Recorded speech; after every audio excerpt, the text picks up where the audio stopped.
Noong June 2025, nagsagawa ang Israel ng isang nakakagulat na pag-atake sa Iran sa pamamagitan ng isang maingat na planadong intelligence at military operation na ilang taon nang idinivelop. Ito ang epektibong tumugi sa tumubos sa mga high-ranking officials na tinarget sa loob lamang ng 12 araw.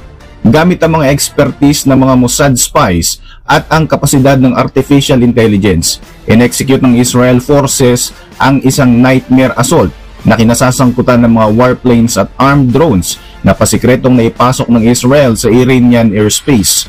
Pero sa ngayon, isang kaalyado naman ang gustong makisawsaw sa paghihiganti ng Iran sa Israel. Ito, ang China. Malinaw na gusto ng Beijing na palakasin ang kanilang impluensya sa gitnang silangan. Nagbabadya na naman ba ang muling pagsiklab ng kaguluhan sa pagitan ng Israel at ngayon ay ng Iran na lantarang tinutulungan ng China? Ako po si Royzen, welcome sa Kian Thoughts. Kung hilig mo mga ganitong uri ng videos, mag-like at mag-subscribe para lagi kang updated sa ating mga susunod na upload. Mabilis na na-neutralize ng Israel ang malaking bahagi ng Iran's air defense at missile infrastructures. Ang kanilang proven and tested war strategies sa himpapawid ang nagbigay daan sa Israel na magsagawa ng mga airstrikes sa critical nuclear facilities na nagresulta sa pagkamatay ng ilang prominenteng generals at mga leading scientists ng Iran. Kalaunan ay gumanti ang Iran, pero ang kakayahan para sa retaliation ay talaga namang naapektuhan ng mga naunang pag-atake ng Israel.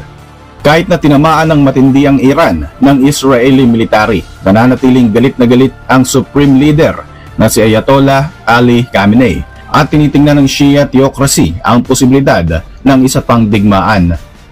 Higit sa 1,000 kilometro ang layo ng Iran sa Israel. Naroon sa pagitan nila ang Iraq at Jordan dahil dito ang isang ground invasion ay mukhang improbable. Kaya parehong umaasa ang mga bansa sa missile strikes bilang pangunahing paraan ng pakikidigma. Sa mga bansa sa Middle East, isa ang Iran sa may pinakamalaki at pinaka-diverse na missile inventories. Ipinapakita ng mga satellite images na sinisimulan na ng Iran ang rebuilding ng mga missile production sites na tinarget ng Israel noong kasagsagan ng 12-day war noong June 2025. Ngunit may isang mahalagang bahagi na malamang ay kulang pa. Ang mga large mixers na kailangan para gumawa ng solid fuel para sa mga armas na ito. At maaaring piliin ng Iran na umasa sa China para makakuha ng mga mixes and chemicals na gagawa ng solid fuel. Mahalaga para sa Islamic Republic ang pag-revive ng mga missile program na ito dahil inaasahan nila ang posibilidad ng isa na namang conflict laban sa Israel. Ang mga missiles na ito ang isa sa mga kakaunting military deterrence na meron ng Iran pagkatapos ng digmaan na malubhang nagpahina sa kanilang air defense capabilities.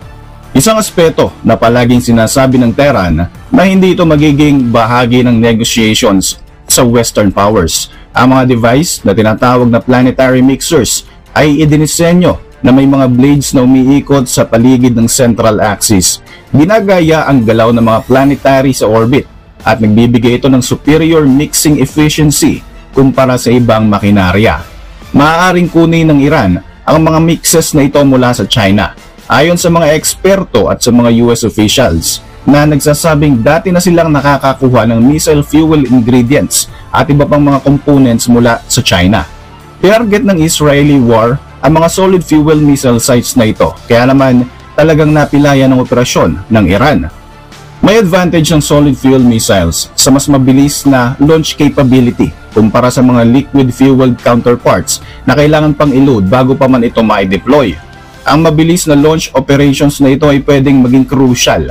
Maaaring itong pinagkaiba ng matagumpay na paglulunsad ng missile at ng pagkawasak nito habang nasa launcher pa lamang. Isang kapalarang nangyari na rin sa panahon ng Israeli war laban sa Iran. Matatagpuan ang solid fuel missile production facilities sa Kojer at sa Parchin, parehong nasa outskirts ng Tehran, pati na ang Sharud na humigit kumulang 350 kilometers sa northeast ng kabisera ng bansa. Bago pa man ang pinakabagong conflict, lahat ng mga facilities na ito ay dati nang tinarget ng Israeli airstrike noong pang October 2024 sa gitna na nagpapatuloy ng mga hostilities. Lumalabas na mukhang nakatuon ang mga assaults sa buong digmaan noong June 2025 sa pagdemolish ng mga gusali na may laman ng mga mixes na mahalaga para sa pagtitiyak ng even mixture ng missile fuel. Bukod dito, tinamaan din ng Israel ang mga production plants na malamang ay may kakayahang gumawa ng mga ganitong uri ng mixes. Ipinapakita ng satellite imagery ang ongoing construction activity sa parehong Parchin at Sharod facilities. Sa Parchin site, mukhang nire-repair ang mga mixing buildings, habang may mga katulad na reconstruction efforts ang nagaganap sa Sharod, na kinasasangkutan naman ng mga parehong mixing buildings at iba pang mga struktura. Ang bilis ng rebuild ng Iran ay nagpapakita ng kahalagahan na ibinibigay ng Tehran sa kanilang missile program. Ayon sa Washington-based Jewish Institute for National Security of America, na may malapit na ugnayan sa Israeli military, nag-launch ang Iran ng halos 574 ballistic missiles sa Israel during the 12-day war. Binanggit din ng think tank na ito na bago pa man ang conflict, nakapagpaputok na ang Iran ng karagdagang 330 missiles sa dalawang magkahiwalay na exchanges of fire. Tinatayang may humigit kumulang 2,500 missiles ang Iran sa kabuuan. Ayon sa Israeli military, na nagpapahiwatig na nag-deploy na ng higit sa 30% ng kanilang arsenal ng Iran. Sinasabi ng mga analyst na bago nagsimula ang labanan, nakahanda ng Iranian government na mag-manufacture ng higit sa 200 solid fuel missiles kada buwan, dahilan para atakihin ng Israel ang kanilang missile production. Mahalaga ring isaalang-alang ang papel ng China sa sitwasyon na ito. Posibleng umasa ang Iran sa China para sa pagkuha ng mga mixes at mga kinakailangang chemicals para gumawa ng solid fuel. Pinag-iinalaan na may koneksyon ng mga chemicals na ito sa isang mapaminsalang pagsabog way back April of 2025 na kumitil sa buhay ng hindi bababa sa 70 katao sa Iranian port. Hanggang ngayon, hindi pa nililinaw ng Iran ang mga pangyayari sa likod ng pagsabog na ito na nag-coincide pa sa mga pag-uusap sa pagitan ng kanilang diplomats at ng American officials sa Oman tungkol sa kanilang nuclear ambitions. Hindi nagtagal pagkatapos ng insidente, nag-impose ang US State Department ng sanctions laban sa Chinese companies na sinasabi nitong nagbibigay sa Islamic Republic ng ballistic missile propellant ingredients. Samantala, pinaniniwalaan na nagbigay ang Iran's Revolutionary Guard ng isang planetary mixer sa isang underground site para sa ballistic missile production sa Syria, partikular malapit sa Masyaf, humigit kumulang 170 kilometers hilaga ng Damascus at malapit sa Lebanese border. Ipinakita ng Israeli military footage na inilabas ilang buwan pagkatapos ng September 2024 raid sa facility na ito ng mga mixers, nakamuka ng mga modelo na available mula sa iba't ibang Chinese suppliers online. Nitong unang bahagi ng buwan, dumalo ang presidente at mga leader ng military ng Iran sa China's Victory Parade sa Beijing.